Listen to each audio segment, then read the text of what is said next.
Hello friends, ഇന്നത്തെ എപ്പിസോഡിൽ ധനുഷ് കിച്ചണിലേക്ക് എത്തി പിന്നിൽ നിന്ന് സ്നേഹയെ പിടിക്കുകയും സ്നേഹ പേടിച്ച് ഞെട്ടി തിരിഞ്ഞു നോക്കുമ്പോൾ സ്നേഹയെ നോക്കി ധനുഷ് ചോദിച്ചു, താൻ പേടിച്ചു പോയോ? അപ്പോഴേക്കും സ്നേഹ പിന്നെ നിൽക്കുന്ന മീരയെ ചൂണ്ടിക്കാണിച്ചു. മീര വേഗം അരികിലേക്ക് എത്തിയിട്ട് പറഞ്ഞു, ശരിയാ, പേടിച്ചു പോയി, ശരിക്കും പേടിച്ചു പോയി. സ്നേഹയെ എന്നെ പേടിപ്പിക്കാനാണോ താൻ ഇങ്ങോട്ട് കയറി വന്നത് എന്ന് ചോദിച്ച് ധനുഷിനോട് ദേഷ്യപ്പെട്ടു. അല്ല, അവള് പേടിച്ചു കൊടുത്ത് എന്നെ കൊണ്ട് നീ എന്തിനാ പേടിപ്പിച്ചത് എന്ന് ചോദിച്ചപ്പം, അയ്യോ സോറി ആൻറ്റി എന്ന് ധനുഷ് പറഞ്ഞത് കേട്ട് മീര വീണ്ടും ദേഷ്യപ്പെട്ടു. ഓഹോ, അത് ശരി. അല്ല, ഇവിടെ എന്തിനാ താനിപ്പോൾ വന്നത്? എന്ത് കാര്യത്തിന് ഇവിടെ വന്നത്? എന്താ എല്ലാവരും പേടിപ്പിക്കാനാണോ? അല്ല, താനിപ്പോൾ എന്നെ എന്തിനാ വിളിച്ചത് ആൻറ്റിന്നോ? അല്ല, തനിക്കിപ്പോൾ എത്ര പ്രായമുണ്ട്? അങ്ങനെ അധികം പ്രായമൊന്നും ആയിട്ടില്ല എന്ന് പറഞ്ഞപ്പോൾ, ശരി, എന്നാലേ എനിക്കും അധികം പ്രായമൊന്നും ആയിട്ടില്ല.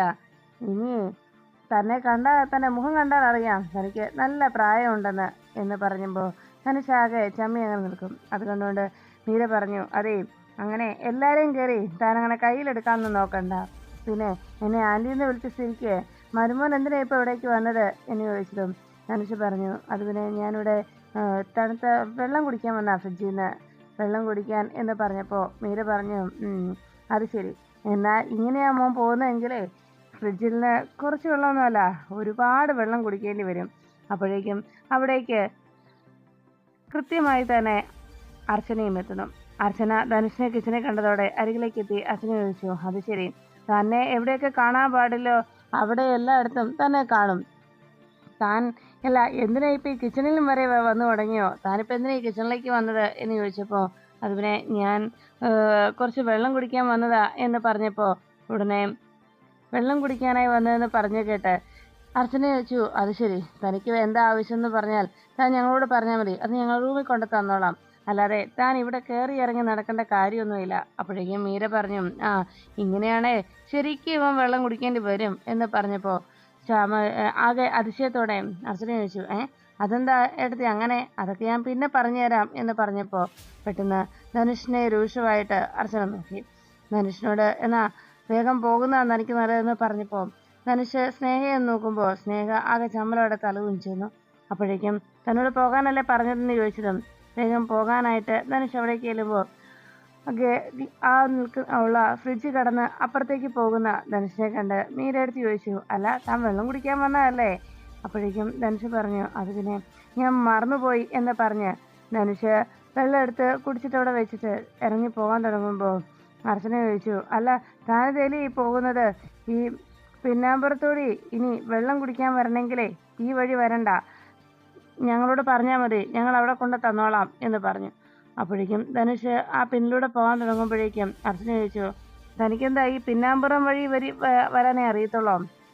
മര്യാദയ്ക്ക് ഫ്രണ്ടിലൂടെ പോടോ ഇറങ്ങി എന്ന് പറഞ്ഞപ്പോൾ ധനുഷ് അത് പിന്നെ ഇതിലെ ആകുമ്പോൾ എളുപ്പത്തിൽ എന്ന് പറഞ്ഞ് ധനുഷ് ചുറ്റിത്തിരിയുന്നത് കണ്ടതോടെ അർച്ചന ദേഷ്യത്തോടെ മര്യാദയ്ക്ക് ഫ്രണ്ടിലൂടെ പോടോ എന്ന് അറിയിച്ചു. അത് കേട്ട ഉടനെ ധനുഷ് ആകെ നാണം കെട്ട് ചമ്മി നാറി അതിലെ ഫ്രണ്ടിലൂടെ കയറി പോകുമ്പോൾ അർച്ചന അരികിൽ നിന്ന സ്നേഹയെ നോക്കി ദേഷ്യത്തോടെ ഒന്ന് നോക്കുന്നു. സ്നേഹം ഒന്നും മിണ്ടാതെ ആ ജഗ്ഗു എടുത്ത് അവിടെ നിന്ന് പോകുമ്പോൾ അർച്ചനയുടെ അരികിലേക്ക് എത്തി മീരടുത്തി പറഞ്ഞു, അതെ, ഇവനെ ഒതുക്കണമെങ്കിൽ നമ്മൾ ചെറിയ പണിയൊന്നും പണിതാൽ പോരാ, ഒന്നൊന്നര പണി നമ്മൾ പണിയേണ്ടി വരും തീർച്ച എന്ന് മീരടുത്തി അർച്ചനയോട് പറയുമ്പോൾ അർച്ചന ആകെ ടെൻഷനിലായി. അതിനുശേഷം റൂമിലെത്തിയ അർച്ചന പലതും ആലോചിച്ച് അങ്ങനെ വിഷമിച്ച് കണ്ണാടിയുടെ മുന്നിലങ്ങ് നിൽക്കുന്നത് കണ്ട് അരികിലേക്ക് എത്തിയ സച്ചി ചോദിച്ചു, അല്ല, താനെന്താടോ ഇങ്ങനെ കണ്ണാടിയുടെ മുന്നിൽ തന്നെ ഇങ്ങനെ നിൽക്കുന്നത്? എന്തെങ്കിലും കുഴപ്പമുണ്ടോ എന്ന് ചോദിച്ചപ്പോൾ ഉടനെ അർച്ചന അങ്ങനെ അർച്ചനയോട് സച്ചിയെ ചോദിച്ചതും സച്ചി പറഞ്ഞു, അല്ല, ഞാൻ കണ്ണാടിയുടെ മുന്നിലേക്ക് നോക്കിയത് വേറൊന്നും കൊണ്ടല്ല, എല്ലാ ആളുകളും മാറിപ്പോവല്ലേ, എല്ലാവർക്കും മാറ്റം സംഭവിക്കുന്നു, അപ്പോൾ ഞാൻ എന്നിൽ എന്തൊക്കെ മാറ്റങ്ങൾ ഉണ്ടായെന്ന് നോക്കുകയായിരുന്നു, അത് നമ്മൾ തിരിച്ചറിയണമല്ലോ എന്ന് അർച്ചന സച്ചിയോട് പറയുമ്പോൾ സച്ചി പറഞ്ഞു, എനിക്ക് മനസ്സിലാവുന്നുണ്ട് തൻ്റെ ഇപ്പോഴത്തെ ഈ ടെൻഷനും തൻ്റെ ഈ മാനസികാവസ്ഥയുടെ കാരണം എന്താണെന്ന് എനിക്ക് മനസ്സിലാവുന്നുണ്ട്. കുറച്ച് ദിവസമായി ഞാൻ തന്നോട് കാണിക്കുന്ന ഈ അകൽച്ചയായിരിക്കുമല്ലേ? സത്യത്തിൽ ചില പ്രശ്നങ്ങൾ ഉണ്ട്, അത് സത്യം തന്നെയാണ്. തന്നെ മറച്ചു വയ്ക്കാത്ത ഒന്നും എൻ്റെ ജീവിതത്തിലില്ല എന്നത് ശരി തന്നെ. എങ്കിലും ഇപ്പോൾ ഞാൻ മറച്ചു പിടിക്കുന്നത് എൻ്റെ ചില പേഴ്സണലായിട്ടുള്ള കാര്യങ്ങളാണ്. അതുകൊണ്ടാണ് ഞാൻ തന്നോട് അക്കാര്യം കൃത്യമായി വെളിപ്പെടുത്താത്തത്. എന്തായാലും ഒരു കാര്യം ഉറപ്പാണ്, തന്നെ മറന്നിട്ട് ഒരു ജീവിതം ഈ സച്ചിക്കില്ല, അത് തീർച്ചയാടോ എന്ന് സച്ചി അർച്ചനയോട് പറയുമ്പോൾ സച്ചിയോട് അർച്ചന പറഞ്ഞു, സച്ചിയേട്ടൻ പറഞ്ഞതുപോലെ സച്ചിയേട്ടൻ്റെ പേഴ്സണൽ കാര്യം എന്ന് പറയുമ്പോൾ എനിക്കും അതുപോലെ തന്നെ ഒരു പേഴ്സണൽ കാര്യമുണ്ടല്ലോ. എനിക്കും അങ്ങനെയുള്ള പേഴ്സണൽ കാര്യങ്ങളുണ്ടെന്ന് സച്ചിയേട്ടനും മനസ്സിലാക്കണം. എന്തായാലും ഒരു കാര്യം ഞാൻ പറയാം സച്ചിയേട്ടാ, സച്ചിയേട്ടൻ്റെ മനസ്സിനെ അലട്ടുന്ന കാര്യം എന്തായാലും അത് ഞാൻ മൂലമാണോ എന്ന് മാത്രമേ എനിക്ക് ആശങ്കയുള്ളൂ എന്ന് പറഞ്ഞപ്പോൾ സച്ചി പറഞ്ഞു, അങ്ങനെയൊന്നുമില്ല, താൻ കാരണമായിട്ടൊന്നുമല്ല എൻ്റെ മനസ്സ് അസ്വസ്ഥമായിരിക്കുന്നത്. അതോർത്ത് താൻ ടെൻഷനാകുകയും വേണ്ട. ഇനി തൻ്റെ ഭാഗത്തു നിന്ന് അങ്ങനെ ഒരു വീഴ്ച സംഭവിച്ചെന്ന് താൻ ആശങ്കപ്പെടുകയും വേണ്ട എന്ന് സച്ചി പറയുമ്പോൾ അർച്ചന ആലോചിച്ചു, സച്ചിയേട്ടാ ഇപ്പോൾ സച്ചിയേട്ടനും ആകെ ടെൻഷനായിരിക്കുന്നു. അപ്പോൾ അതിലും എനിക്ക് എന്തെങ്കിലും ഒരു പങ്കുണ്ടെന്ന് ഒരാശങ്ക എൻ്റെ മനസ്സിലുണ്ട്. ഞാൻ കാരണമാണോ സച്ചിയേട്ടൻ്റെ ഇപ്പോഴത്തെ ഈ ടെൻഷന് പോലും ഞാൻ ആശങ്കപ്പെടുന്നുണ്ട് സച്ചിയേട്ടാ എന്ന് അർച്ചന അറിയിച്ചു. അപ്പോഴാണ് സച്ചി അർച്ചൻ്റെ കൈ പിടിച്ചിട്ട് പറഞ്ഞു, താൻ ഇവിടെ ഇരിക്കുക. പലപ്പോഴും എനിക്ക് തോന്നിയിട്ടുണ്ട് താനാണ് ശരിയെന്ന്, മറ്റെല്ലാവരെക്കാളും തൻ്റെ ഭാഗത്താണ് ശരിയെന്ന് പലപ്പോഴും ഞാൻ മനസ്സിലാക്കിയിട്ടുമുണ്ട്. താൻ ഇവിടെ വന്നിരിക്കുക. ഒരിക്കലും എനിക്ക് തന്നെ മറക്കാനോ തന്നെ ഒഴിച്ചു മാറ്റി നിർത്താനോ ഒരിക്കലും എനിക്കാവില്ല. പിന്നെ മനുഷ്യരിലെ പലപ്പോഴും പല വിചാരങ്ങളും പല സാഹചര്യങ്ങളും വന്നു ചേരും. അങ്ങനെ ഉണ്ടാകുന്ന സന്ദർഭങ്ങൾ മാത്രമാണ് നമുക്കിടയിൽ പ്രശ്നമായിട്ട് വന്നു നിൽക്കുക. അല്ലാതെ ഒരു രീതിയിലും തന്നെ ഞാൻ വേദനിപ്പിക്കുകയോ തന്നെ സങ്കടപ്പെടുത്തുകയോ ഒന്നും ചെയ്യുകയില്ല, അത് തീർച്ച എന്ന് പറഞ്ഞ് ശശി അർച്ചനയെ അരികിലേക്ക് ഇരുത്തി. താൻ മറ്റൊന്നും ആലോചിച്ച് ആശങ്കപ്പെടേണ്ടതില്ല എന്ന് അർച്ചനയോട് ശശി അറിയിച്ചു.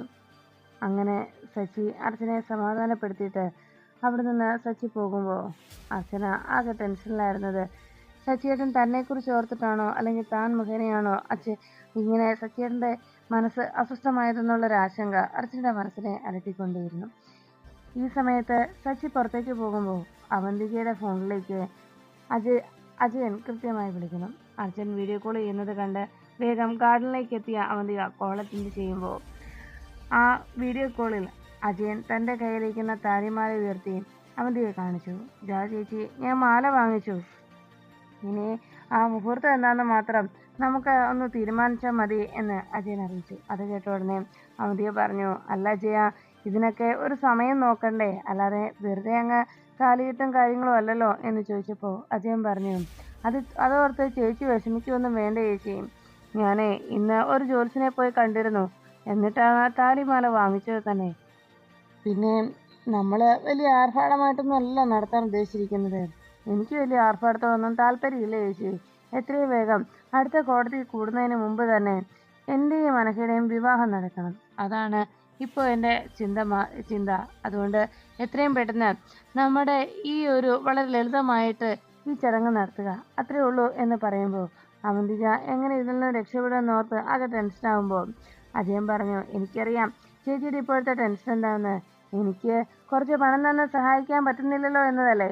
അത് ഓർത്ത് വിഷമിക്കണ്ട ചേച്ചി, അതിനൊക്കെ ഇനിയും സമയമുണ്ടല്ലോ ചേച്ചി എന്ന് അജയൻ അവന്തികയോട് പറയുന്നു. അവന്തിക എല്ലാം കേട്ട് ആകെ ടെൻഷനടിച്ച് അങ്ങനെ നിൽക്കുമ്പോൾ ഇനി ഉടനെ തന്നെ നമുക്ക് ഈ മംഗളകർമ്മം അങ്ങ് നടത്താം, എന്താ ചേച്ചി? അതിനു മുമ്പ് എനിക്ക് ചെറിയ കാര്യങ്ങൾ കൂടി ഉണ്ട് എന്ന് അജയൻ അറിയിച്ചത് കേട്ട് അവന്തിക പറഞ്ഞു, അല്ല അജയ, അങ്ങനെ ഒരു പെൺകുട്ടിയുടെ വിവാഹം എന്ന് പറയുമ്പോൾ അത്ര വേഗം നടത്താൻ പറ്റുന്നൊന്നല്ലല്ലോ, അതിന് കുറച്ച് തയ്യാറെടുപ്പുകളൊക്കെ വേണ്ടേ എന്ന് പറഞ്ഞപ്പോൾ അജയൻ പറഞ്ഞു, ചേച്ചി അതൊന്നും ഓർത്ത് ടെൻഷനാവണ്ട. അപ്പോൾ ഞാൻ പറഞ്ഞതുപോലെ ഒരു മുഹൂർത്തം എത്രയും വേഗം നമുക്ക് ആ താലികെട്ടങ്ങ് നടത്തണം.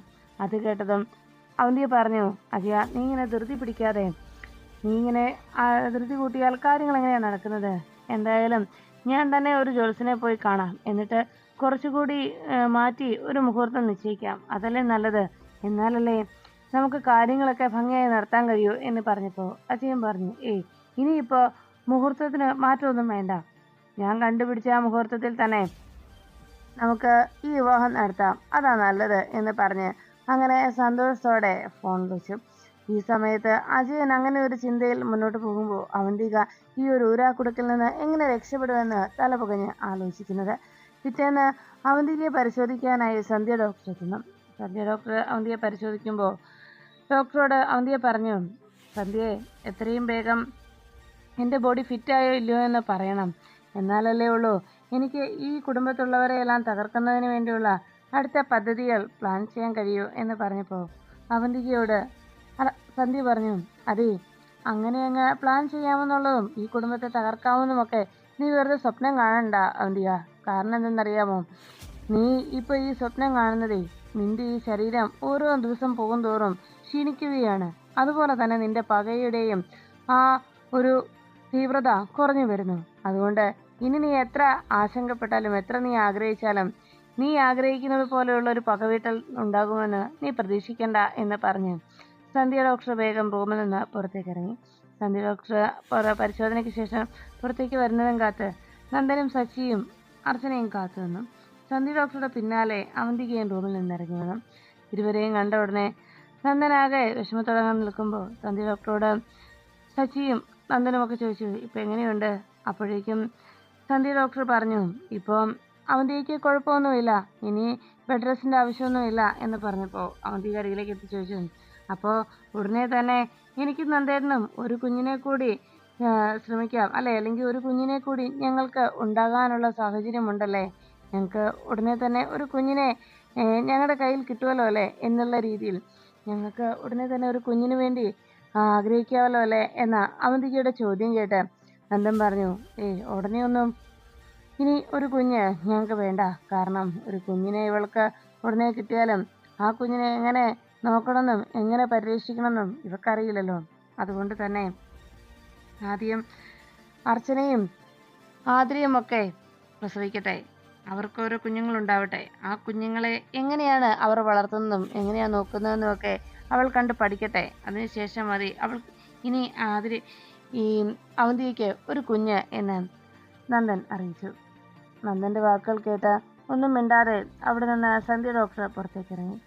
ഈ സമയത്ത് അവന്തിക നന്ദൻ പറഞ്ഞൊന്നും കാര്യമാക്കാതെ വലിയ ദേഷ്യത്തോടെ നിൽക്കുമ്പോൾ സച്ചി മാത്രം അവിടെ തനിച്ചാവുന്നു. പിന്നീട് സന്ധ്യ ഡോക്ടറുടെ പിന്നാലെ അർച്ചനയെത്തി. സന്ധ്യ ഡോക്ടറെ എന്ന് വിളിച്ചതും പെട്ടെന്ന് സന്ധ്യ പിന്തിരിഞ്ഞു നോക്കുമ്പോൾ സന്ധ്യയ്ക്ക് പിന്നാലെ നന്ദനും അവിടേക്ക് എത്തി. അർച്ചന പറഞ്ഞു, സന്ധ്യ ഡോക്ടറോട് നന്ദേട്ടന് എന്തോ സംസാരിക്കണമായിരുന്നു. അത് പറയുമ്പോഴേക്കും നന്ദൻ അവിടേക്ക് എത്തുന്നത് കണ്ട് സന്ധ്യ പറഞ്ഞു, അവന്തിയുടെ കാര്യമാണെങ്കിൽ ഞാൻ പറഞ്ഞതിന് കൂടുതലൊന്നും എനിക്കിനി പ്രത്യേകിച്ച് പറയുവാനില്ല എന്നറിയിച്ചപ്പോൾ സന്ധ്യ ഡോക്ടർ പറഞ്ഞു, അല്ല, ഇനി ആതിരയുടെ കാര്യമാണെങ്കിൽ അടുത്ത ദിവസം തന്നെ സന്ദീപിനോട് ആതിരയും കൂട്ടി ചെക്കപ്പിന് കൊണ്ടുവരാൻ പറയണം. അത് പറഞ്ഞതും നന്ദൻ വേഗം സന്ധ്യയുടെ അരികിലേക്ക് എത്തി. സന്ധ്യ ഞാൻ പറയാൻ വന്നത് എന്ന് പറഞ്ഞ് നന്ദൻ സംസാരിക്കാൻ തുടങ്ങുമ്പോഴേക്കും സന്ധ്യ ഡോക്ടർ വേഗം അവിടെ നിന്ന് ഒഴിഞ്ഞു മാറി പോകുന്നു. അതിനുശേഷം ആകെ നിരാശയോടെ നന്ദനും അവിടെ നിന്നു. പിന്നീട് സച്ചിയും അർച്ചനയും കൂടി അവിടെ ക്ഷേത്രത്തിൽ തൊഴാനായി എത്തുന്നു. ഭഗവാന്റെ മുന്നിൽ നിന്ന് പ്രാർത്ഥനയോടെ നിൽക്കുമ്പോൾ അർച്ചന മനസ്സിൽ പ്രാർത്ഥിച്ചു, ഭഗവാനെ, എൻ്റെ സച്ചിയുടെ മനസ്സിലാകെ എന്തോ ടെൻഷനുണ്ട്. എന്താണെങ്കിലും ആ ടെൻഷൻ ഞാൻ മൂലമാകരുതേ. എൻ്റെ സച്ചിയുടെ മനസ്സ് വേദനിക്കുന്നത് ഞാൻ കാരണമാകരുതേ. എന്താണെങ്കിലും ആ സങ്കടം ഉടനെ അവസാനിപ്പിച്ചു കൊടുക്കണേ ഭഗവാനെ എന്ന് അർച്ചന പ്രാർത്ഥിക്കുന്നു. ഇതേ സമയത്ത് സച്ചിയും പ്രാർത്ഥനയോടെ ഭഗവാന് മുന്നിൽ നിന്നു. എൻ്റെ അർച്ചനയ്ക്ക് കുഞ്ഞുണ്ടാവില്ല എന്നുള്ള സത്യം ഒരിക്കലും അർച്ചന അറിയരുതേ എന്ന് സച്ചി പ്രാർത്ഥിക്കുമ്പോൾ അർച്ചന സച്ചിക്ക് ഒരു കുഞ്ഞുണ്ടാവുകയില്ല എന്ന കാര്യം ഒരിക്കലും എൻ്റെ സച്ചിയെന്ന് അറിയാൻ ഇടയാകരുതേ എന്നും അങ്ങനെ ഒരു അവസരം ഉണ്ടാക്കാതിരിക്കാൻ നീ തന്നെ തുണയായി ഉണ്ടാകണേ എന്നും അർച്ചന ഭഗവാനോട് പ്രാർത്ഥിക്കുന്നു. ഈ സമയത്ത് അർച്ചനയ്ക്കും സച്ചിക്കും പ്രസാദം നൽകി അവർ ആ പ്രസാദവും വാങ്ങിച്ച് അവിടുന്ന് പോകാൻ തുടങ്ങുമ്പോഴേക്കും അവിടെ ആ ക്ഷേത്രത്തിന് മുന്നിലിരുന്ന് ഭാഗവതം വായിച്ചു കൊണ്ടിരിക്കുന്ന ഒരു പൂജാരി പെട്ടെന്ന് ഇരുവരോടും നിൽക്കാനായി അറിയിച്ചു. രണ്ടുപേരും പുറത്തേക്ക് ഇറങ്ങാൻ തുടങ്ങുമ്പോൾ ഇരുവരെയും നോക്കി അദ്ദേഹം പറഞ്ഞു, ഒന്ന് നിൽക്കുക. നിങ്ങളുടെ രണ്ടുപേരുടെയും മുഖം കണ്ടാൽ അറിയാം സന്താന ഭാഗ്യമില്ലാത്തതിൽ വല്ലാതെ വിഷമിക്കുന്ന മനസ്സുകളാണെന്ന്. എന്നാൽ ഒട്ടും വിഷമിക്കേണ്ട കേട്ടോ, ശുഭസൂചനയാണ് ഇപ്പോൾ കാട്ടുന്നത്. അതുകൊണ്ട് തന്നെ ഉടനെ തന്നെ ആ സന്തോഷ വാർത്ത നിങ്ങളെ തേടിയെത്തും. അത് കേട്ടതും അർച്ചനയും സച്ചിയും ആകെ നിരാശയിലായി.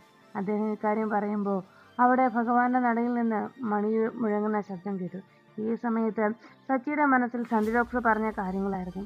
അർച്ചനയുടെ ദീർഘായുസിനെ കുറിച്ച് പാടി പുകഴ്ത്തിയവര് അർച്ചനയ്ക്ക് ഒരു അമ്മയാകാൻ കഴിയില്ല എന്നുള്ള സത്യം അറിയാതെ പോയി എന്ന് സന്ധ്യ ഡോക്ടർ അറിയിച്ച ആ ഓർമ്മ സച്ചിയുടെ മനസ്സിനെ അലട്ടി. അപ്പോഴാണ് അവിടെ നിന്ന് ആ പൂജാരി ഇരുവരോടും ഈ സന്തോഷ വാർത്ത പറഞ്ഞിട്ടും നിങ്ങളുടെ മുഖത്ത് സന്തോഷം കാണുന്നില്ലല്ലോ എന്ന് അദ്ദേഹം അന്വേഷിച്ചത്. പെട്ടെന്ന് സച്ചി അദ്ദേഹം പറയുന്നതെല്ലാം കേട്ട് ആകെ ദേഷ്യത്തോടെ സച്ചി അരികിലേക്ക് ചെന്നിട്ട് പറഞ്ഞു, നിർത്തറോ, കുറെ നാളായി നിങ്ങളെപ്പോലെയുള്ള കുറെ ആളുകൾ ഞങ്ങളെ ഇങ്ങനെ വട്ടം ചുറ്റിക്കുന്നു. നിങ്ങൾക്ക് പണം ആവശ്യമെങ്കിൽ അത് പറഞ്ഞാൽ മതി, എത്ര വേണമെങ്കിലും ഞാൻ നിങ്ങൾക്ക് തരാം. പക്ഷേ വെറുതെ മനുഷ്യനെ ഇങ്ങനെ പറഞ്ഞ് പറ്റിക്കരുത് എന്ന് പറഞ്ഞ് സച്ചി ദേഷ്യപ്പെട്ടു. അങ്ങനെ പറഞ്ഞുകൊണ്ട് വേഗം ആ ഭാഗവതം വായിച്ചുകൊണ്ടിരിക്കുന്ന അദ്ദേഹത്തിന് അരികിലേക്ക് എത്തുകയും ആ ഭാഗവതം അടച്ചു വെക്കുകയും ആ വിളക്ക് ഊതിക്കെടുത്തുകയും ചെയ്തു. ഇതെല്ലാം കണ്ട ഉടനെ തന്നെ സച്ചിയെ അർച്ചന പിടിച്ചു നിർത്തി. അപ്പോഴേക്കും അദ്ദേഹം പറഞ്ഞു, അതെ, ഞാനൊന്ന് പറഞ്ഞോട്ടെ എന്ന് പറഞ്ഞപ്പോൾ സച്ചി പറഞ്ഞു, താൻ ഒന്നും പറയണ്ട, തന്നെ പോലെയുള്ള കുറെ ആളുകളുണ്ട് മനുഷ്യരെ വിഡ്ഢികളാക്കാനായിട്ട് എന്ന് പറഞ്ഞു സച്ചി ബഹളം ഉണ്ടാക്കുമ്പോൾ അർച്ചന സച്ചിയെ പിടിച്ചു വലിക്കുന്നു. സച്ചിയേട്ടാ, ഇനി വാ സച്ചിയേട്ടാ എന്ന് പറഞ്ഞ് സച്ചിയെ പിടിച്ചു വലിച്ചവിടെ നിന്ന് കൊണ്ടുപോകുന്നു.